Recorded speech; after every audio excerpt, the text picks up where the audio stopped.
সরকার আওয়ামী লীগের অন্যতম একজন কুখ্যাত সন্ত্রাসী হাতিয়ার ছিলেন কালাম চেয়ারম্যান, যার কয়েকটা কুসন্তান দেশের বিভিন্ন প্রান্তে উচ্চ পদস্থে আওয়ামী লীগ সরকারের 17 বছরের কর্মকাণ্ডের মাধ্যমে বিভিন্ন চাকরিতে উচ্চ পদে কর্মরত। তার ভিতরে একজন এই পুলিশ কর্মকর্তা, যার বাসায় কাজের মেয়ে হিসেবে এই চাচার আমিও এই এলাকারই একজন সন্তান। তো এই চাচার মেয়েটাকে কাজে গৃহকর্মী হিসেবে নেওয়া হয়। তো তারপর তাকে আমরা ধারণা করছি যে তাকে ধর্ষণ করার পরে তাকে মেরে ফেলা হয়েছে এবং তার লাশটা মাটি চাপা দেওয়া হয়েছে একদিনের ভিতরে, যেটা ময়না তদন্ত অথবা কোনো তদন্ত ইভেন তার পরিবারের কাছে লাশটাকে হস্তান্তর করতেও দেওয়া হয় নাই। কি জন্য দেওয়া হয়নি, কেন দেওয়া হয়নি, এটা গ্রামের লোকের কাছে অস্পষ্ট। আর গ্রামের লোকের কাছে তারা স্বীকার করতে, তারা তাদেরকে জবাবদিহি করতে বাধ্য নয়, কারণ তারাও অনেক উপরের তবকার লোক। তাদেরকে ঢাকায় বাড়ি, শহরে ঢাকা শহরে কয়েকটা বাড়ি আছে। তারপর হচ্ছে 17 বছরে অবৈধ টাকার পাহাড় জমাইছে কালাম চেয়ারম্যান। আর হচ্ছে কালাম চেয়ারম্যানের কুখ্যাত কুসন্তান কয়েকজন, তারা অবৈধ টাকার পাহাড় জমানোর কারণে খুলনা সহ ঢাকাতে কয়েকটা বাড়ির মালিক তারা। আর গ্রাম থেকে তারা অসহায় এই দরিদ্র সুন্দরী মেয়েদেরকে, ছোট ছোট মেয়েদেরকে তারা গ্রামে থেকে নিয়ে এসে বাসায় কাজ দেওয়ার নাম করে এভাবে ধর্ষণ করে মেরে ফেলে তাদেরকে মাটি চাপা দিয়ে দিচ্ছে একদিনের ভিতরে। ইভেন তাদের লাশটা তাদের পরিবারের কাছেও, তাদের বাবা মামার কাছেও শেষ মুহূর্ত দেখতে দেয়নি। আর লাশটা যে মারা গেল একদিনে, মৃত্যুবরণ একটা মেয়ের হঠাৎ মৃত্যু, তাহলে সেটা ময়না তদন্ত হবে, সেটা লাস্টে পোস্টমর্টম হবে, কি জন্য কি হয়েছে।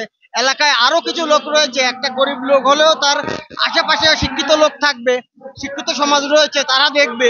কিন্তু এটা কালাম চেয়ারম্যান তার নিজস্ব শক্তি বলে আর তার নিজস্ব এলাকার কিছু 500-1000 টাকার যে দালাল, যারা তাদের বিবেককে বিক্রি করে দেয় মাত্র 1000 টাকার বিনিময়ে, এদের মাধ্যমে কালাম চেয়ারম্যান টোটাল মাটি চাপা দিয়েছে। তো আমাদের পাইকগাছা কয়রার গণমানুষের প্রাণ, আমাদের রফিক ভাই গণমানুষের প্রাণ, যে হচ্ছে ধানের শীষের প্রতীক নিয়ে নির্বাচন করতে আগ্রহী, দীর্ঘদিন যাবৎ কেন্দ্রীয় ছাত্র দলের দায়িত্ব পালন করেছে রফিক ভাই।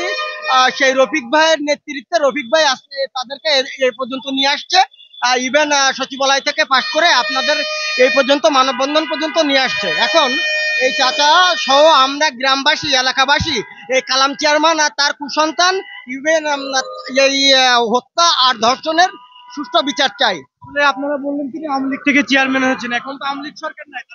তারপরেও তার 17 বছর ধরে যে ক্ষমতা সে কুক্ষগত করে রাখছে, এই ক্ষমতার যে কিছু লোক রয়েছে, এই সহ কালাম চেয়ারম্যান তার আশপাশ দিয়ে এতটা মনে করেন যে গভীর করে রাখছে যে তার বিরুদ্ধে কথা বলার মতো কেউ নাই।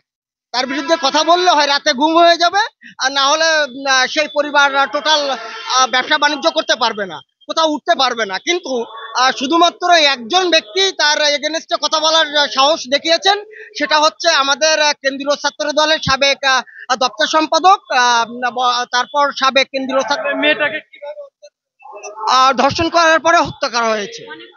এটা মেয়েটা অনেক সুন্দরী ছিল, তাকে ধর্ষণ করার পরে হত্যা করা হয়েছে বলে আমরা মনে করছি, এলাকাবাসী মনে করছে। এর নামটা কি জানি, মিনা। মেয়েটার নাম মিনা, 14 বছর বয়স ছিল। জি, মেয়েটা নাবালিকা ছিল। লাশটা টোটালি দেখতেই দেয়নি কাউকে, একদিনে মাটি চাপা দিয়েছে কালাম চেয়ারম্যান আর তার কুপুত্র এই পুলিশ, তথাকথিত পুলিশ। টোটাল পরিবারকে দেখতে দেয়নি, কাউকে দেখতে দেয়নি, কিচ্ছু করেনি। আর যদি রফিক ভাই না থাকতো, রফিক ভাই যদি আজকে না থাকতো, তাহলে এই পর্যন্ত আসতে পারতো না, আজকে এই পর্যন্ত আসতে পারতো না তারা। টোটাল এই পর্যন্ত আসার জন্য মনে করেন যে রফিক ভাইয়ের এই সবচেয়ে বড় অবদান।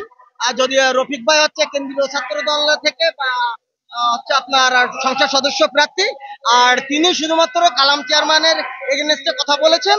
কথা বলার পরে আজও তিনি বাইরে আছেন। শুধুমাত্র রফিক ভাই যদি না চাইতো, তাহলে এই চাচা, এই পরিবার আজকে আপনাদের সামনে এসে সুষ্ঠু বিচারের দাবি করতে পারতো না। শুধুমাত্র রফিক ভাই গণমানুষের প্রাণ, পাইকগাছা কয়রার প্রাণ, রফিক ভাই নির্বাচন করতে আগ্রহী, ধানের শীষের প্রতীকের আগ্রহী। রফিক ভাই তাদেরকে আর্থিকভাবে সহযোগিতা করে, সামাজিকভাবে সহযোগিতা করে। এই চাচা এই